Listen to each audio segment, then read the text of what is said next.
What's going on, guys? I'm Maze, and recently a brand new episode for the Pokemon Sun and Moon anime aired on TV. Episode 107, Run Kiawe, Surpass Yourself, which it was a surprisingly sweet time watching the episode. So because of that, I've decided for today's video that I will review this latest episode. Hopefully getting yourself to check out the episode too if you haven't already. Let me know in the comments down below for today's question of the day though, what you personally thought of this episode. I'd love to hear. With that intro for this video now said though, let's jump right into this review. So the episode begins off with a sort of recap of how everybody is progressing with their personal Pony Island research projects. Ash today wanted to attempt to visit Tapu-Fini once again, to battle it for a grand trial, which Kiawe states he wants to tag along with Ash too, as he wants to battle this legendary as well, seeming as his project is focusing on himself wanting to overcome himself, become a stronger trainer, which Ash of course accepts this tag along offer. I might as well say this now though, I really admire how Kiawe wants to do this. It's perfect for his project and even for an episode focus. Moving along though, on the journey to the ruins of Hope where Tapu-Fini lives, Ash and Kiawe start to race each other to see who gets to battle Tapu-Fini first. But once the race ends up in a draw, Kiawe decides to ask Tapu-Fini instead to see who gets to battle it first. But Ash then comes up with a better idea in his opinion, which is to battle Kiawe, as Tapu-Fini seemed interested in this battle with Gladion 2 episodes ago, which Kiawe accepts this offer, and they both have an average, fast-paced battle. What stuck out to me the most though, is the charming chemistry between Ash and Kiawe, and that is only going to get better from here, as halfway through the battle, mist starts to appear, which confuses the two and they stop battling. But once Ash, Pikachu and Kiawe's Pokemon start walking off into this mist, they end up getting captured by Tapu-Fini.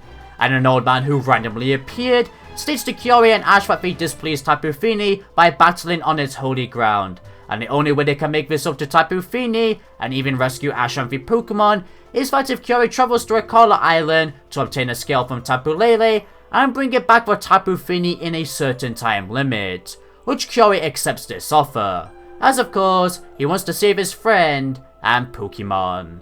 This being what I mean of the chemistry between Ash and Kiawe only just getting better. Like seriously, what an adorable bond the two have. Continuing on though, Kiawe sends out his Charizard, the only Pokemon of his who wasn't captured, and flies off to Tapu-Lele's ruins on Akala Island. In which once summoning Tapu-Lele, Tapu-Lele challenges Kiawe to a battle. Which this battle, it was kind of breathtaking, not gonna lie. It was filled with such excellent action. Not only that though, but it also includes a backstory to Kiawe when young, with his grandfather learning how to pull up on Charizard before crashing to the ground, which ultimately helps out Kiawe in the battle against Tapu-Lele. And of course, it even provides somewhat development for this character, finally being able to pull off such a trick, and even demonstrates the bond we didn't really get to see Kiawe have with his Charizard before this episode. After the outstanding showcase of this trick though, Tapu-Lele stops battling and provides Kiawe the scale, in which Kiawe then returns to Pony Island before his Charizard collapses from using so much power and starts to run back to Tapu-Fini before the time stops, in which he succeeded.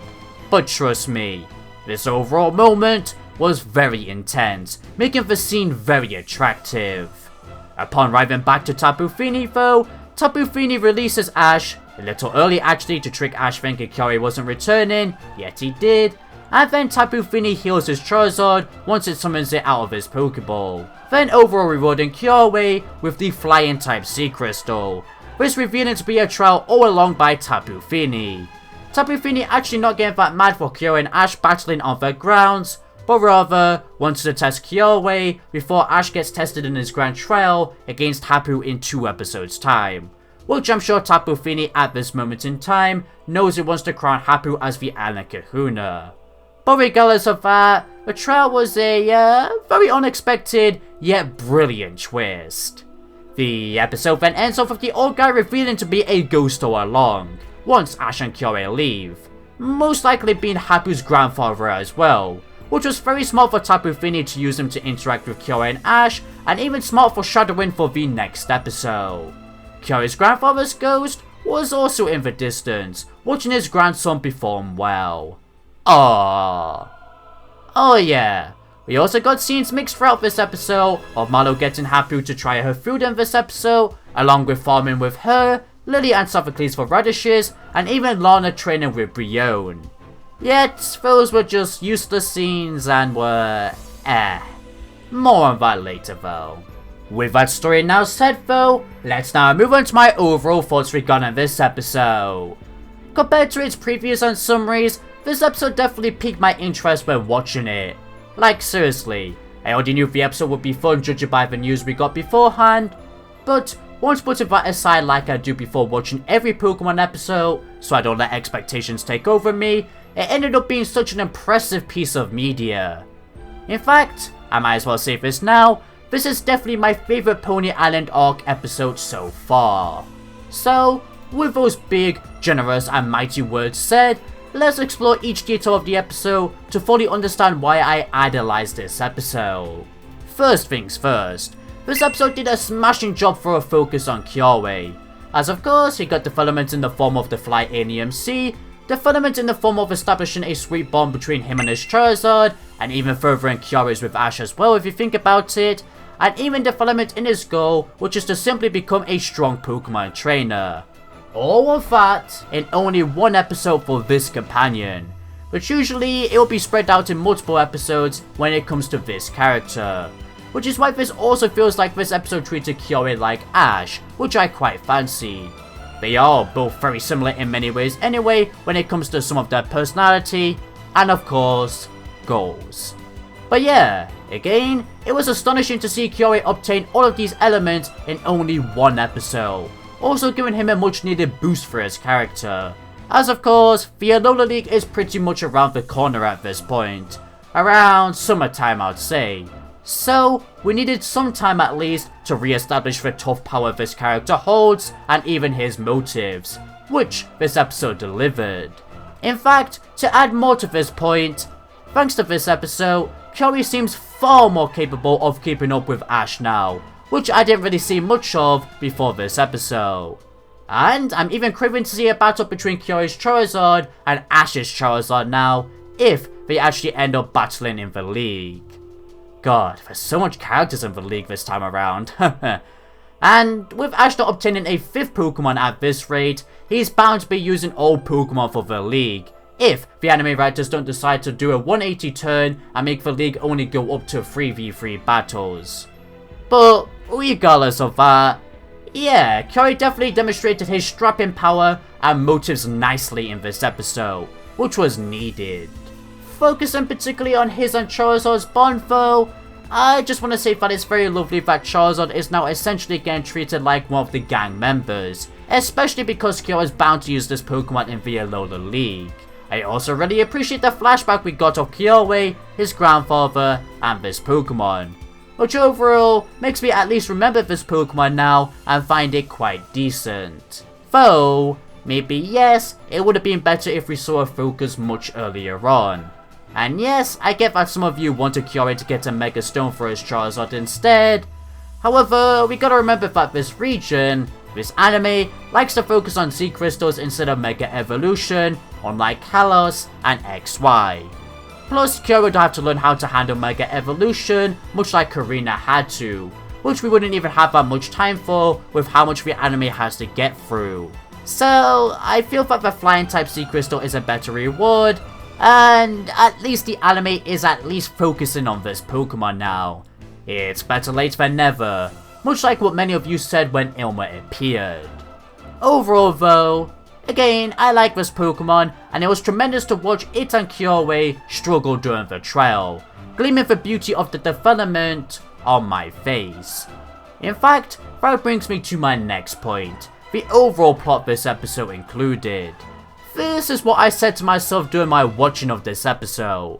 Quote, damn, you know what? I'm not that sad anymore that we're not getting a normal trial episode. This seems way better. End quote.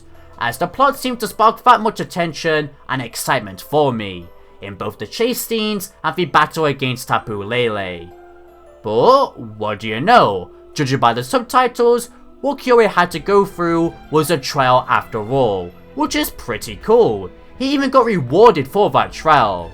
So not only did I feel fulfilled with the plot regardless of not knowing it was a trial until the very end, but the episode rewarded me with that nice trial twist, giving me what I initially wanted for an episode in this Pony Island arc, which is excellent. Moving on though, finally, what else this episode did to make it magical was have sexy animation and superb tunes that ease you. Firstly, for the animation, literally everything seemed so fluid to me. From the face smudging, to the battles, to the beautiful Z move, looking way better than the horrible look the games had with the Z move, and of course, the running. So that's already one neat point. But not only that, but we also got very terrific transitions and camera angles. From the bubble transition, to Kiawe telling Ash to stay, which dramatic effect then played and cut the episode for a break, which this was definitely my favourite transition, to the camera zooming around Kiawe's face at the start of the episode, and the angles used when Kiawe and Charizard dive down from the sky during the Kapu-Rehire battle. And that's only to name a few of those points. So again, this is another neat factor. And finally for the animation, we also got cute one-off scenes such as the return of the baseball episode art style and the chibis, making the entire animation in this episode one of the most stunning points when it comes to talking about this episode overall. As for the music aspects, every tune fit nicely in this episode, but my favourite particular highlights had to be the energetic music that played when Ash and Kiawe raced each other, the music during the Kapu-Rehire battle, along with those godlike church organs, and the XY League music that played when Kiawe used his new Z move. All of them in particular being the most stunning to your ears. With that said though, that concludes all the most impressive highlights this episode contained. So altogether, you should now hopefully know why I adore this episode so much. However, that isn't to say I have no nitpicks when it comes to this episode. As surprisingly, I do have one thing which I didn't particularly like about this episode, and that is how the episode cut to Hapu eating with Lily, Mallow and Sophocles, and even Lana training with Brion. Now yes, it is nice to see that everybody is at least doing something, actually finally showing us Mallow doing something for once with her goal for the Pony Island research projects, but we literally got time in the previous episodes to see Lana train and even Sophocles and Lily do stuff in other episodes. Whereas it's even looking like that Mallow in the next episode will be getting her focus, which makes most of the scenes we saw here feel kinda useless, which could have been used to see more action from Kiawe in the battle he had. Don't get me wrong, I did like the Kapu-Rehire battle, but still the scenes of the other classmates just felt so useless, and if anything, it also affected the flow Kiawe sections had at times as well due to the constant cutting. But again, this is only a nitpick, nor will it actually affect the rating that much, as the point still stands that this episode was a banger. In fact, with that now said, that concludes everything I needed to say for this review. So all that's left is the rating, and I'm gonna rate this episode a 8 out of 10. Truly a fantastic episode, and I recommend that you definitely watch this episode if you haven't already. If you have watched this episode though, then once again let me know in the comments down below what you thought of this episode though. I love to hear. But that everybody now finishes off this review. So if you enjoyed this video, then please be sure to consider leaving a like, a share, and if you're new here, a subscribe along with hitting that bell icon to stay in loop with all things Pokemon anime related. If you want to support this channel in any further way, I also have a Patreon. Link in the description below. Thank you for watching everybody. This is HackInsomniac, signing out.